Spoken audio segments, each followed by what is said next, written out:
Hi friends, ఇప్పుడు నేను మీకు తెలుగులో ఒక పద్యం చెప్పాలనుకుంటున్నాను. సుమతి శతకంలో నుంచి తీసుకున్న పద్యం అన్నమాట. ఇది ఒకసారి విని దీని యొక్క అర్థం తెలుసుకోండి. సిరిత వచ్చిన వచ్చును సలలితముగా నారికేల సలిలము భంగిన్ సిరిత పోయిన పోవును కరిమిరింగిన వెలగపండు కరణీని సుమతి. ఈ యొక్క పద్యం యొక్క అర్థం ఏమిటంటే, ధనము లేదా ఐశ్వర్యం అనేది టెంకాయలోకి నీళ్లు ఏ విధంగా మనకు తెలియకుండా అవి ఆవిర్భవిస్తాయో అదే విధంగా వస్తాయి జీవితంలోకి.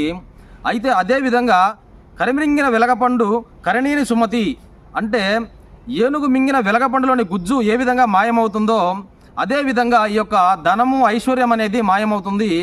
కాబట్టి ధనము ఉన్నప్పుడు అతిశయించకుండా, ధనము లేనప్పుడు కృంగిపోకుండా ఎప్పుడూ ఒకేలాగా ఉండాలని దీని అర్థం. ఒక మాటలో చెప్పాలంటే, డబ్బు ఉన్నప్పుడు ఎగిరెగిరి పడకుండా అన్నీ ఉన్నా కూడా అణిగిమణిగి ఉండాలని ఈ యొక్క పద్యం యొక్క అర్థం.